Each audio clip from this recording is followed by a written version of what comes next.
सर्वांना मैत्रीपूर्ण जय Bhim. RK. Bhatkar YouTube चॅनलवर आपले सहर्ष स्वागत आहे। आपण पाहता आर.के. Bhatkar YouTube channel. आमचे व्हिडिओ आवडल्यास लाईक करा, शेअर करा, कमेंट करा आणि सबस्क्राइब करायला विसरू नका। जय भीम।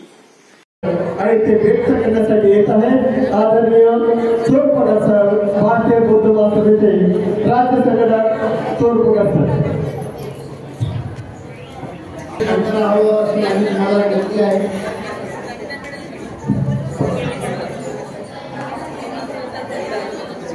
विश्वशांती दूत आणि जगातील प्रथम शास्त्रज्ञ तथागत गौतम बुद्ध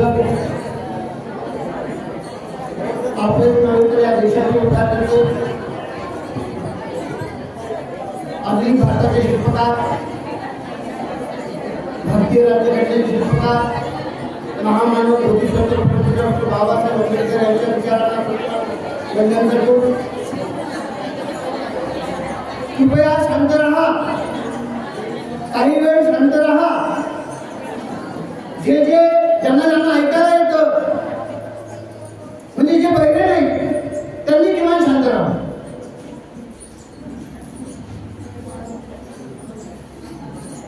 आजच्या समारोपीय समारंभाचे प्रसंगी उपस्थित भंते अनंत नागसेठ यांना वंदन करतो। बुद्धिस्ट सोसायटी ऑफ इंडिया अर्थात भारतीय बौद्ध महासभेच्या राष्ट्रीय संरक्षक धम्मधारिणी ममता सागर महाउपासिका मीराताईजी आंबेडकर यांच्या देशातल्या 25 राज्यात चाललेल्या धम्मकार्याला पंचांग करतोय।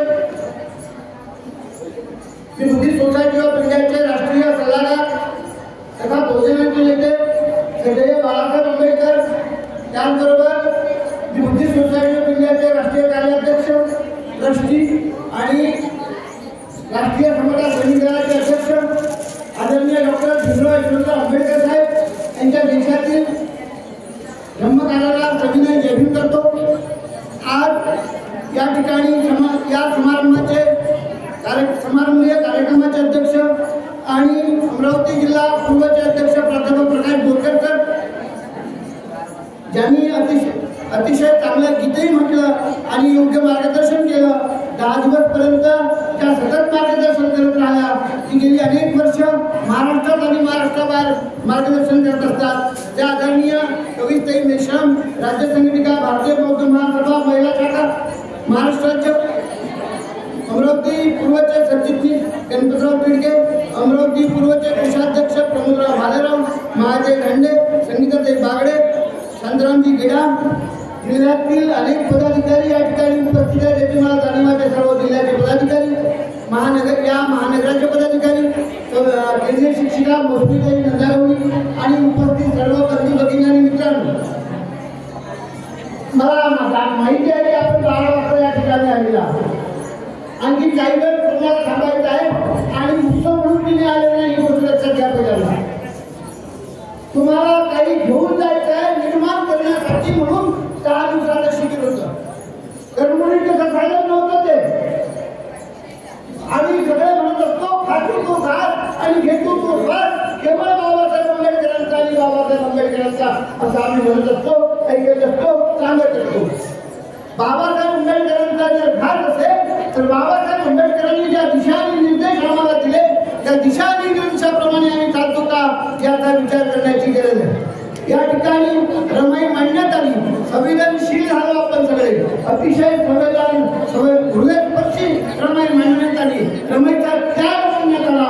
आपल्याला माहित आहे की माता रवेनं आपली 4 मुलं गमावली आणि 4 मुलं गमावली ती स्वतःही गेली। क्षयरोगाने माझा रमाईचं निधन झालं हे तुम्हाला माहित आहे. वयाच्या 37व्या वर्षी भारत देशाची प्रकांड देश जगातल्या प्रकांड पंडिताची पत्नी दगावते.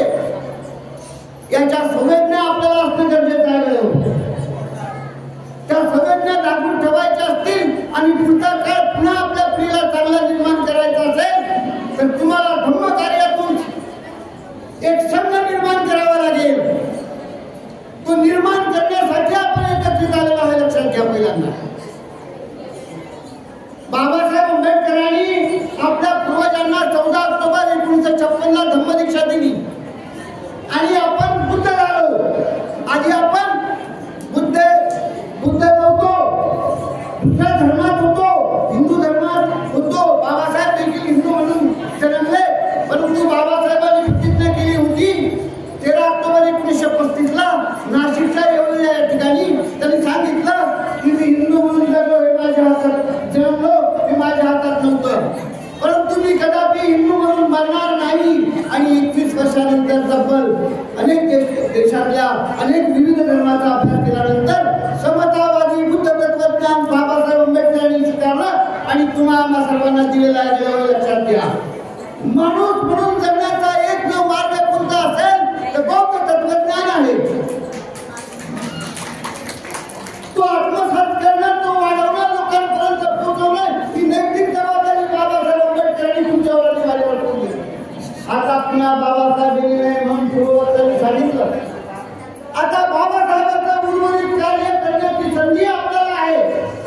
बाबासाहेब आंबेडकरांनी प्रत्येक क्षेत्रात दिशानिर्देश दिलेले आहे. त्या दिशानिर्देशाप्रमाणे जर आपण गेला तर निश्चितपणे बाबासाहेब आंबेडकरांना अपेक्षित आदर्श समाज आम्ही निर्माण करू शकतो. आम्हाला कुणाचे मागे जाण्याची गरज नाही.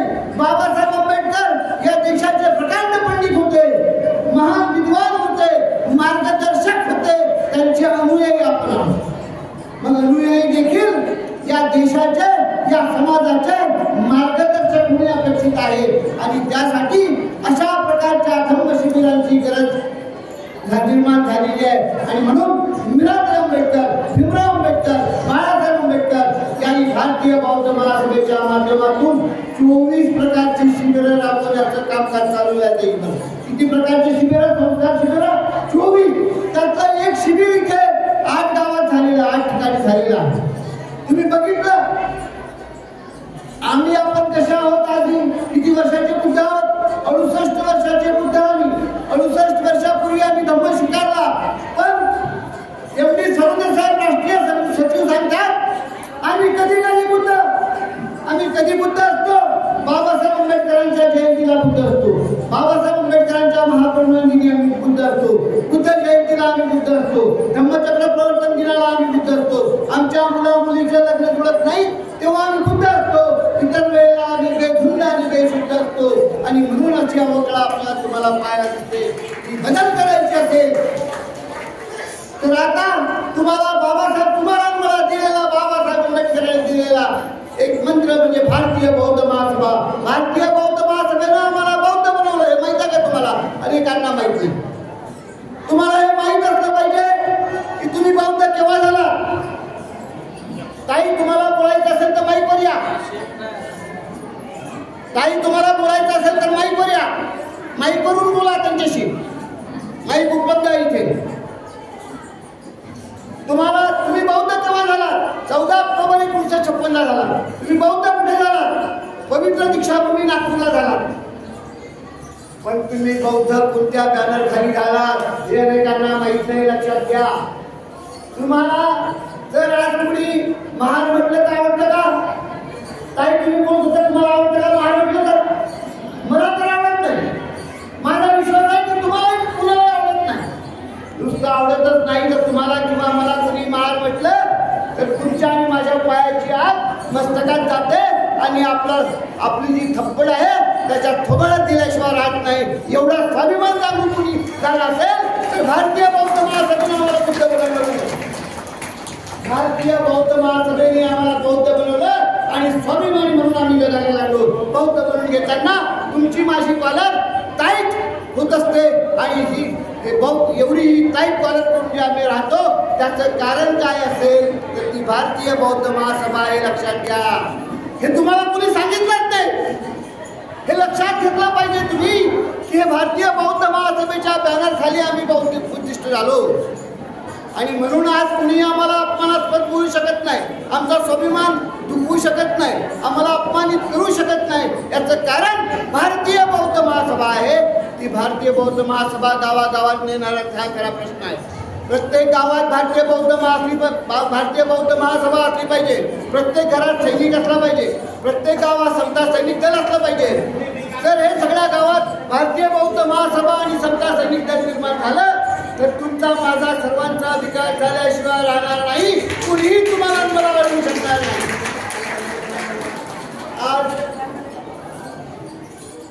आज आम्ही आमचे पुढे शिकले. तुम्ही म्हणतं या देशात सांगितलं जातं की मागासवर्गीयांचा विकास, या देशात संरक्षण मिळालं त्यांना, आरक्षण मिळालं त्यांना, आरक्षणाच्या माध्यमातून ते लोक पुढे गेले. मी त्या पलीकडे जाऊन सांगत गेले हो, आपल्याला आरक्षण मिळालं हे खरं आहे. 2000 वर्षापर्यंत संधी आम्हाला नाकारलेली होती. आम्हाला शिक्षणही मिळत नव्हतं आणि आम्हाला फक्त 70 वर्षापासून ही आरक्षण आणि सवलती मिळतात आहेत, संधी मिळतात आहेत. त्या संधीचं सोनं बाबासाहेब आंबेडकरांच्या अन्वयाने करून दाखवलेलं आहे. हे मला या ठिकाणी इच्छून सांगायचं. हे सांगताना मी असं सांगेन की महाराष्ट्रातले ग्रॅज्युएट, पोस्ट ग्रॅज्युएट तपासा, ब्राह्मणांचे तपासा, मारवाड्यांचे तपासा, बहुजनांचे तपासा, मराठ्यांचे तपासा. यात बौद्धांचे पूर्व सर्वाधिक प्रमाणात ग्रॅज्युएट आणि पोस्ट ग्रॅज्युएटची गोष्ट मला दिसते आहे. हा बदल झालेला आहे. हा बदल केवळ आरक्षण झाल्यावर नाही गेलो, तर हा बदल तुम्ही सर्वांनी विज्ञाननिष्ठ विचार स्वीकारला, बुद्धाचा विचार स्वीकारला. बुद्ध म्हणतात जसं कराल तसं निर्माण होतं. बुद्ध हे मार्गदाता आहे फक्त, आणि ते म्हणतात तुम्ही जसं कराल तसं निर्माण होईल. तुम्ही जर तथागताच्या मूर्तीसमोर दिवसभर बसलात, पूर्ण कुटुंब बसलात आणि माझ्या पोराला 10वीत उत्तीर्ण होऊ दे, मोठ्या गुणानुक्रमानं उत्तीर्ण होऊ दे, MPSC उत्तीर्ण होऊ दे, तो मुळीच होणार नाही हे लक्षात घ्या. त्याला उत्तीर्ण व्हायचं असेल तर अभ्यास करावा लागेल. अभ्यास करणे म्हणजे विज्ञाननिष्ठ विचार होय. अंधश्रद्धेच्या पलीकडे जायचं आहे आणि या 10 दिवसाच्या शिबिरात तुम्हाला विज्ञाननिष्ठ विचार शिकवण्यात आला. अनिष्ट परंपरापासून तुम्हाला बाजूला नेण्यात आलेला आहे. अंधश्रद्धा अफवाबाजीपासून दूर नेण्याचा प्रयत्न या ठिकाणी झालेला आहे. तो पुढे तुम्हाला करायचा आहे. अनेकदा समारोपाच्या दिवशी इथे काही कुठं दिसलं नाही मला ते, पण समारोपाच्या दिवशी आम्हाला बहिणी सांगतात की काल मी अमुक बाबाला फिरत होती, यापुढे मी माझ्यावर तो दत्ता बाबाचा फोटो माझ्या घरात होता, आता तो फोटो मी काढून टाकलेला आहे आणि इथे कवितेला दिलेला आहे. अशा अनेक भगिनी आम्हाला सांगतात. परंतु 2 महिन्यानंतर कविस्थळी गेले, आम्ही गेलो की 2 महिन्यानंतर पुन्हा त्यांच्या घरात तसं पुढच्या बाबाचं पुनर्जन्म होतं. असं जर झालं तर कसे पुढे आम्ही म्हणत असतो की बाबासाहेब आंबेडकरांचं स्वप्न होतं भारत बुद्धमय करीन, भारत बुद्धमय करीन असं बाबासाहेब म्हणत होते. आणि म्हणून मला भारत बुद्धमय पाहायचं आहे असं आपण सारे म्हणत असतो. भारत बुद्धमय करण्याचं बाबासाहेबांचं स्वप्न तुम्हाला पूर्ण करायचं असेल तर पहिल्यांदा तुम्ही बुद्ध व्हा. कधी कधी बुद्ध नको, मुला मुलीच्या लग्न होत नाही म्हणून बुद्ध नको, तर तुमच्या घरात रोज स्त्री शरद पंचशील म्हटलं पाहिजे, तुमच्या पोरांना ते आलं पाहिजे, मराठीचा अर्थ त्याचा समजला पाहिजे आणि त्याप्रमाणे तुमच्या वर्तनात बदल झाला पाहिजे. अशा बुद्ध जर तुम्ही निर्माण झालात, तुमचे पोरं विज्ञाननिष्ठ विचार घेऊन जर UPSCच्या परीक्षेला बसले, कलेक्टर झाले, IPS झाले, IAS झाले आणि डेप्युटी कलेक्टर झाले, तर या देशातल्या तिन्ही माळी लोहार सुद्धा तुम्ही यांनाही वाटेल की बुद्धांनी बुद्ध विचार स्वीकारला, विज्ञाननिष्ठ विचार स्वीकारला म्हणून ते प्रगतीकडे जात आहे. आम्हाला जर आमची प्रगती व्हायची असेल तर आम्हाला देखील बुद्ध विचार स्वीकारला पाहिजे, अशी धारणा त्यांची झाली पाहिजे. त्यासाठी आपण पहिल्यांदा बुद्ध असलं पाहिजे. बुद्ध असताना आपल्या भावाचा ठिकाणी बाबासाहेब आंबेडकर आणि तथागत बुद्ध असतात. त्याच्यामध्ये कधी विठूबाबा कधी हनुमंत बाबा असताना नाही याची खबरदारी तुम्हाला मला घ्यायची आहे. हा बदल जर आपल्याला स्वीकारला तर पुन्हा तुम्हाला असं कुणी म्हणताना कामा नये की महाराजांनी बुद्ध धर्म पाठवला. आज जेव्हा आम्ही चित्र पाहतोय बाबांसोबत श्रीमंत बाबा विठू बाबा दिसतात तेव्हा अतिशय व्यथित होतो आम्ही आणि दुःख होतं की बाबासाहेबांचा तो निर्मित इशारा आजही लोक पाळत नाही आहेत. आणि म्हणून आम्ही बुद्ध कसे हा प्रश्न आपला समोर येतो. बुद्धाचे अन्वय शोधायचे असतात, बाबासाहेबांचे अन्वय शोधायचे असतात तर बुद्ध होणं, बुद्ध विचार मांडणं, शेजाऱ्यांना सांगणं, नातेवाईकांमध्ये सांगणं, लग्नविधीमध्ये देखील त्याचा अनुवाद करणं ही सगळी आपली जबाबदारी आहे. आम्ही हे केलं पाहिजे आणि आम्ही हे केलं तर बुद्धाचा विचार आपण सर्व दूरपर्यंत करू शकतो, प्रत्येक मानवाचं कल्याण करू शकतो. त्यासाठी आपण कार्यरत व्हाल अशी आपल्याला अपेक्षा बाळगतो. आपण उपाशिका झाल्यानंतर आपल्यापैकी काही केंद्रीय शिक्षिका हो अशाच प्रकारच्या धर्मप्रचार आणि प्रसार करायला अशी अपेक्षा बाळगतो. आणि मला माहित आहे की आपण मानसिकतेत नाही आता ऐकण्याच्या मी अतिशय ताकदीनं बोलतोय तरी मी मानसिक येत नाही. आणि म्हणून अशा वेळी आपण बुद्धाचा विचार सोडू नका, तो टिकवून ठेवा. बुद्धाचा विचार तुम्हाला मला योग्य दिशेने नेणारा, योग्य मार्गदर्शन करणारा आहे. ही गोष्ट ध्यानात घ्या, ती इतरांना सांगा आणि भारत बुद्धमय करण्याकडे चला अशी विनंती करतो. आपण मला या ठिकाणी ऐकून घेतलं त्याबद्दल आपल्या सर्वांचे आभार मानतो. धन्यवाद. जय भीम. नमो बुद्धाय. जय श्री